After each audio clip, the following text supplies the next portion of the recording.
Hello there. Good evening, everybody. Today is Tuesday, May the 21st. It's almost 9 o'clock here where I live in San Antonio. And I hope that you're doing well. Let me just make sure that everything is set up here the way it's supposed to be set up. And we will jump into this live stream in just a little bit. Let me see. What else have I got to do here? I think we're pretty much set. Yeah, I think we're good. Well, thank you so much if you're joining on the live stream. You might be catching the replay. Thank you for tuning into the replay. A few things I want to share with you in this live stream. First of all, I don't have a set schedule for a live stream. I'm working on that. I'm trying to figure out when would be the best time for me to do a live stream and to do it consistently, so that just like I produce an episode or I publish an episode every single Wednesday at 7:15 a.m., which, by the way, if you're watching live, tomorrow would be the episode that comes out tomorrow. I want to have a regular schedule for the live stream as well. That way you know when you can tune in for the live stream if you're so inclined. So I'm working on that. And what I'm thinking that the live stream is going to be on Friday morning for a couple of reasons. Reason number one, well, Friday is my official day off from church. That's my official day off. So I'm thinking of making that my live stream schedule of when I'll be doing that.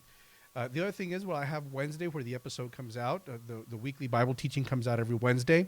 And I recently started a new series, not a series, a segment on the channel that I'm calling Drive Time. And what it is that it's me not doing a Bible study. I'm doing some reflection on pastoral ministry.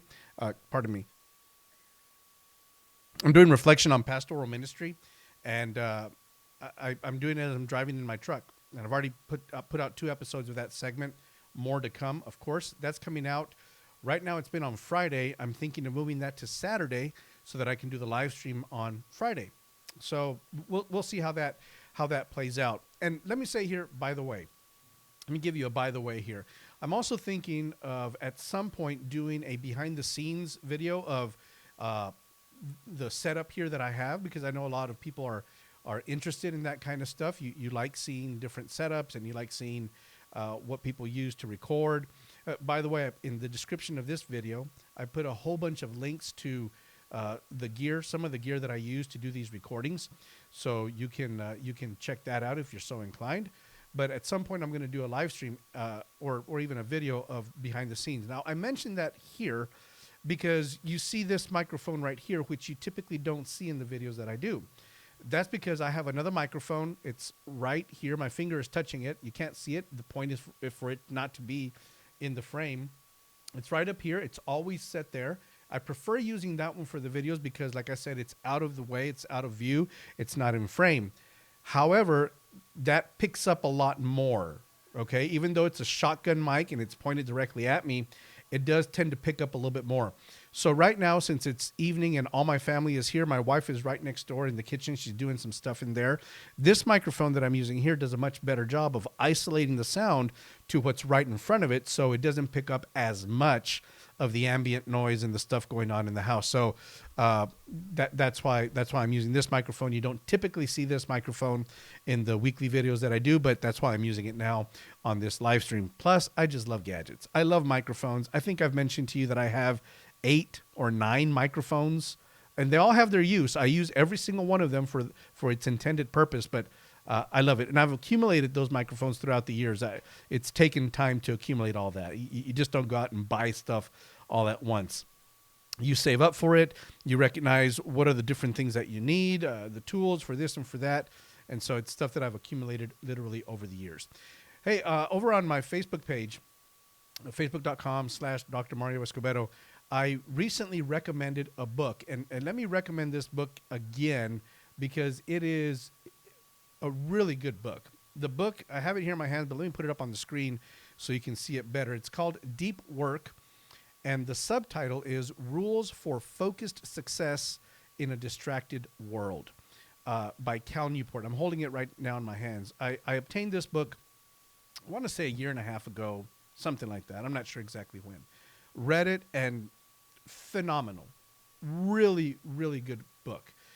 It's not a preaching book. It's not a ministry book. It's a book uh, backed by research and stuff that Cal Newport did about being able to focus and do deep work. Now, the relevance that this has to us as people who are in ministry is that I contend that preparing sermons and teachings and just doing ministry in general requires deep work, the kind of deep work that Cal Newport talks about in this book. Work that it requires distraction-free attention. And so I gained so much from reading this book to the point that I'm going to read it again. In fact, I've already started reading it again because I want to refresh myself on these techniques that he talks about. Because for me, sermon preparation, teaching preparation, ministry in general, it just requires deep work, deep thought, non-distracted work. And so I want to review and review what I read last time to refresh myself on what I was doing. But I recommend this book. I highly, highly recommend this book, Deep Work. There's a link to the book in the description of this live video in case you want to pick it up. Now, incidentally, all the links that are in the description of this video and any video that I do, they're to Amazon, but they're affiliate links. What that means is that if you happen to buy any of the products that I'm endorsing, if you happen to buy through one of the links that you click on through the descriptions, then Amazon throws some pennies my way. Literally, it's pennies. It's cents. It's pennies. It doesn't affect your cost. It's the exact same cost, but it does help this channel, because I need to buy more microphones. Come on, right? So if you're so inclined, you can order this book or any one of the products that I place in the description of the videos. You can order them through the links that I have in the description of the videos so that you can pick those up. Again, no additional cost to you, and it will help the channel. The other thing I want to mention to you is that tomorrow, Wednesday, May the 22nd, remember, new video, new teaching every single Wednesday. I'm launching a 5-part series. And this series, I've entitled it Lead Vision Caster. How to cast vision. And what I'm contending in this series is that you as a pastor or church leader, one of your primary roles or one of our primary responsibilities in our roles as pastors and church leaders is that we are the lead vision casters. One of our primary responsibilities is to cast vision to our people. Vision on an individual level, meaning the people that you're ministering to, how to cast vision to them individually, but also how to cast vision for your church. Where is your church going? Where do you see your church in 3 to 5 years? Where do you see that it is that God wants your church to be in 3 to 5 years? Well, this series, again, it's a 5-part series. I've already recorded all 5 videos, but I'm releasing them on the weekly schedule, but they're all ready for you to access them starting tomorrow. Well, one at a time, of course. And what I'm doing in that series is that I'm looking at Matthew chapter 4 verses 18 through 20 when Jesus called his first disciples, Peter and Andrew. And the only thing he said in that pericope was, "Come follow me and I will make you fishers of men." That's all he said. And what I'm proposing to you in this 5-video series is that Jesus, when he did that, he cast vision to the disciples.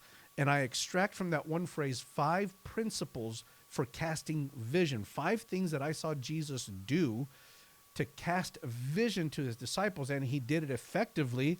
We know that he did it effectively because in Matthew chapter 4, verse 20, it says, "And immediately they left their nets and they followed him." So with that one phrase, "Come, follow me, and I'll make you fishers of men," that was sufficient. At least that's all Matthew recorded. Maybe he explained some more stuff, but Matthew saw fit to record only that one phrase. And it was sufficient, apparently. It was sufficient enough to capture the disciples' hearts and to cause them to leave what they were doing and to follow Jesus as his disciples.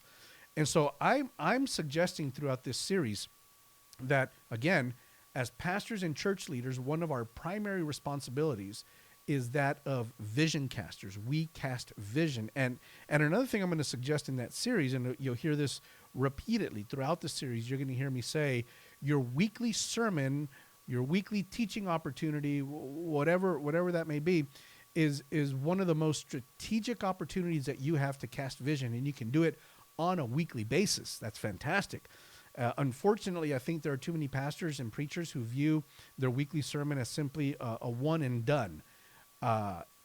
I'm going to inspire and encourage them for this week only. And there's nothing wrong with that. However, weekly sermons can be used more strategically to advance vision.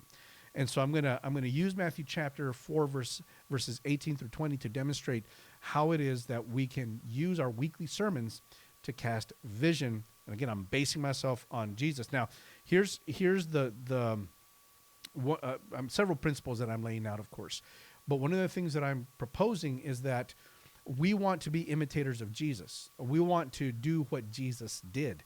And as we disciple people, the best example that we have of discipling is Jesus himself, right? We can learn a lot from Peter, from Paul, from John, from Andrew, from Philip, from Bartholomew, from Thaddeus, from Thomas, from all. We can learn a lot from the disciples of Jesus, but in the end, we are not disciples of any of them. We're disciples of Jesus. And so especially as church leaders, as pastors, as we're looking for ways and strategies and techniques to disciple those God has placed under our care, the one we should be looking at primarily is Jesus, right? The lead discipler. And so we look at him and we take our cue from him. We see what he did and how he did it, and we try to the best of our ability to imitate what Jesus did in his discipling process. And so in this series, again, 5 videos, the 5-part series, in this series, I'm going to emphasize the need for us to imitate Jesus, especially when it comes to casting vision, because that's really what I saw in that pericope. That's what I see Jesus doing. He cast vision to his disciples, and in that one short phrase, "Come follow me and I will make you fishers of men," I saw at least, I'm sure you'll find out many more, but I saw at least 5 principles for casting vision in an effective way. So be on the lookout. That series begins on Wednesday, May the 22nd, and will run for 5 weeks. 1 video, 1 principle on vision casting per week. I think you'll find that very beneficial, and so access that. Be on the lookout for that, so that you can benefit from that. The other thing I want to share with you is that right now on my website, you can access a free training that I've put together.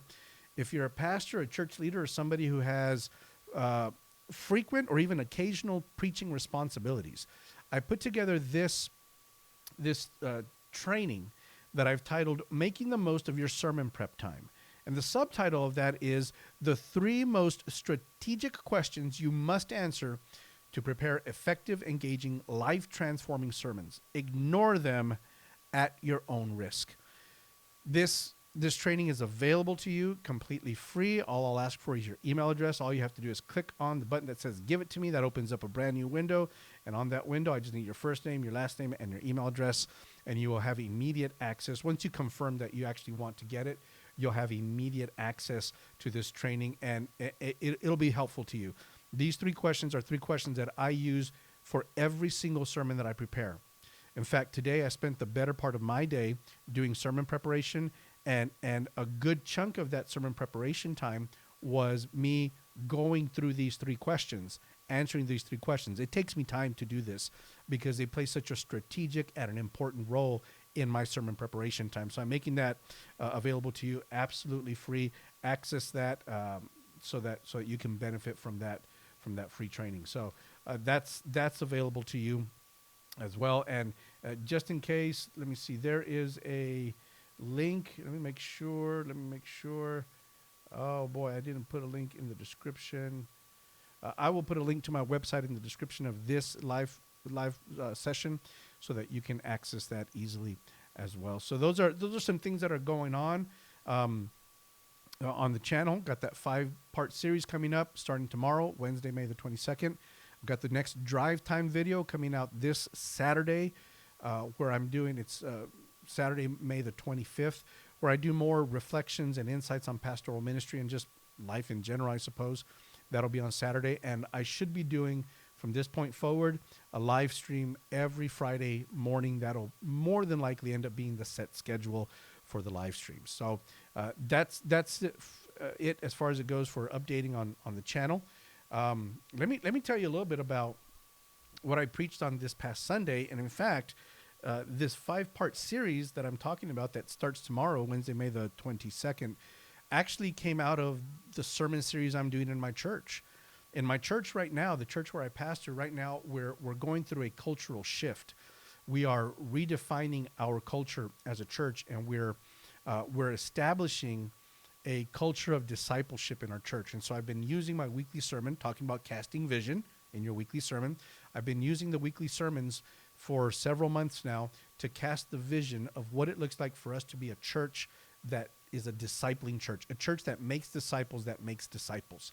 And so I talked about this past Sunday, and I'm going through the same 5 principles that I've put together for this series on this channel is what I've already presented to my congregation, already been talking about that. So I feel it's a very important piece of what's going to make us as a church, what kind of church we're going to be. Because honestly, and I say this with a bit of pain, honestly, we have not been a church. And I told my congregation that this past Sunday, we have not been a church that is focused on discipling. We haven't. And we're trying to figure that out. We're trying to figure out what a disciple is, what a disciple looks like, and how do we disciple somebody. So I told my congregation, we want to be a church that focuses on making disciples that make disciples. And right now, we're not that. We have to confront that reality. I have to be open with them and say, we're not that right now, but we're taking steps towards that.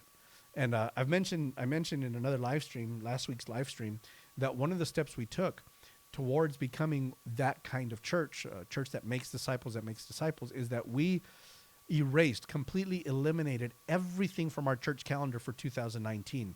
We're not doing anything, like nothing. And I reminded my people of that this past Sunday. I said, we intentionally removed events, conferences, this, that, the other. We removed everything from our church calendar except discipleship. Because we're reestablishing, we're forming a new culture.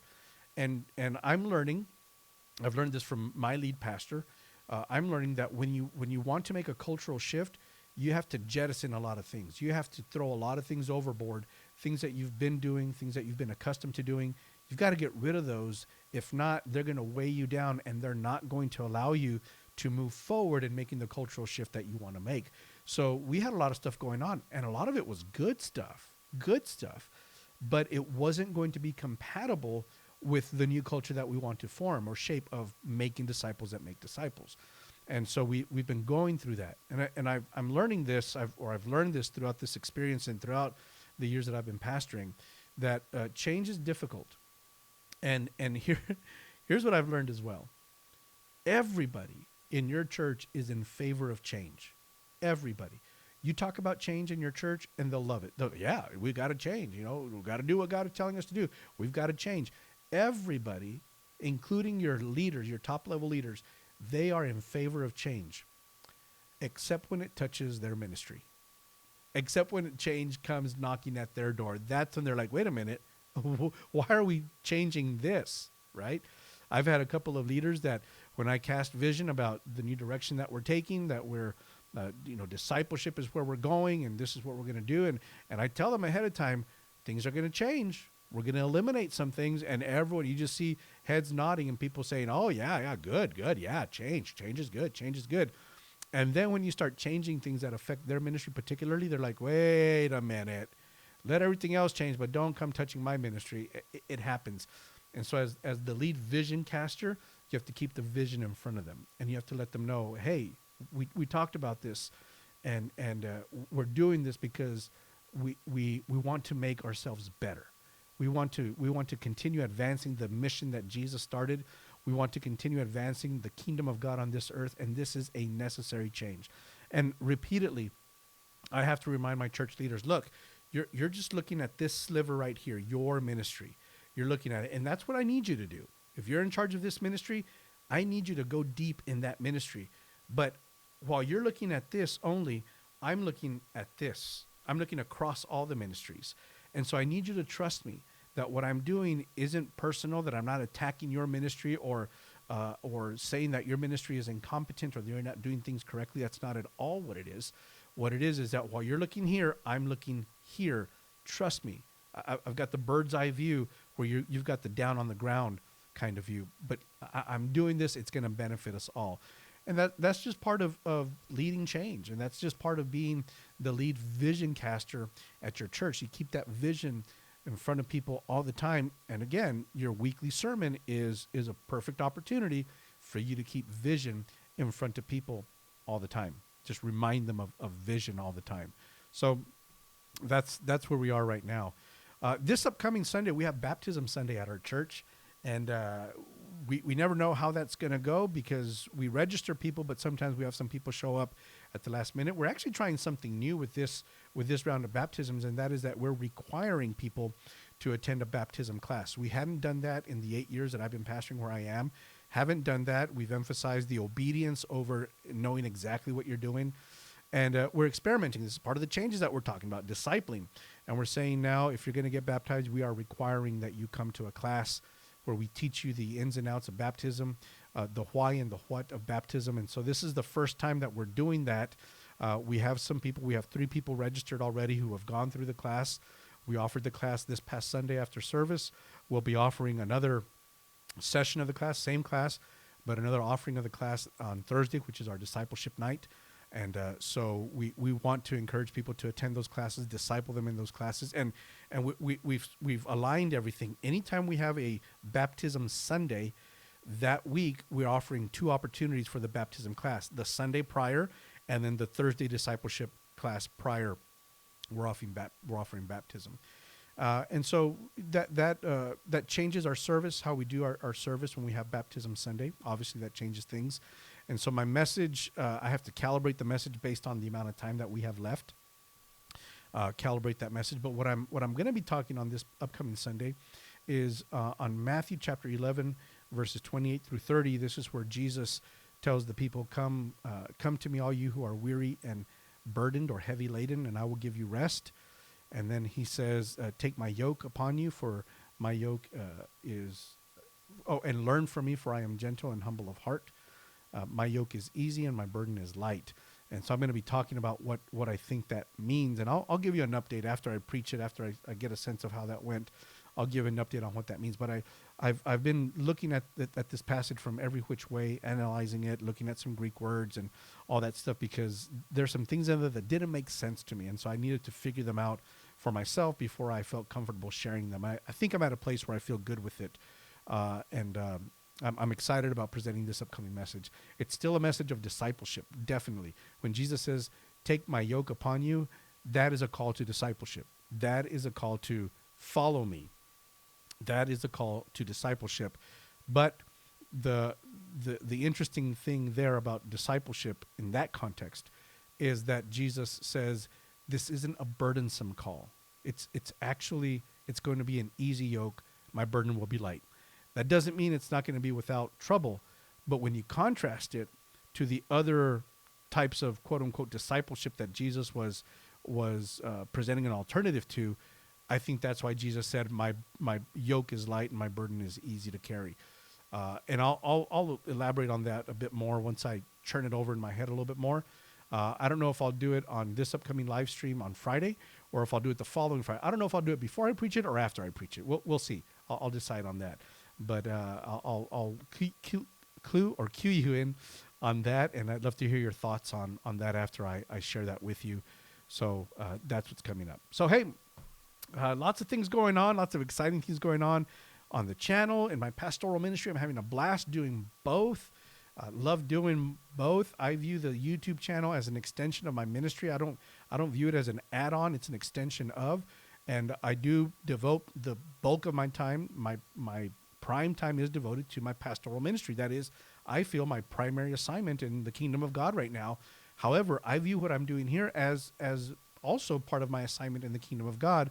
So I don't want to slight this, but I understand that there's a priority. There's an order to my assignment in the kingdom of God, and my first priority is my church, the church that I've been assigned to pastor by the Lord. So, but anyway, I love doing this. So that's all I've got going on the channel in my pastoral ministry. Thank you so much for tuning in. Thank you so much if you're a subscriber. I appreciate that. Chances are you are a subscriber. You got the notification that I went live, so that's probably why you're watching. If you're a subscriber, thank you so much. I really appreciate that. We're at about 1,200 subscribers now on this channel. Started the year with 174, and in 5 months we've grown to 1,200. Thank you so very much. I appreciate that. I appreciate your support, comments, likes, all those things. Thank you so very much. If you're catching this on the replay and you're not a subscriber, consider subscribing. On this channel, I do a lot of Bible study videos, other types of videos as well, but it's all about giving you tips and tools for sharing the Bible more effectively with those God has placed under your care. So that's it for now. Thank you so much for tuning into this live stream, and have a very good night. I'll see you Friday, May the 24th for the next live stream. And like I said, more than likely, that will be the set schedule for the live stream every Friday from this point forward. God bless. Be on the lookout for tomorrow's video, Wednesday, 7:15 a.m. Next video will come out, and hope you enjoy that. God bless. See you next time.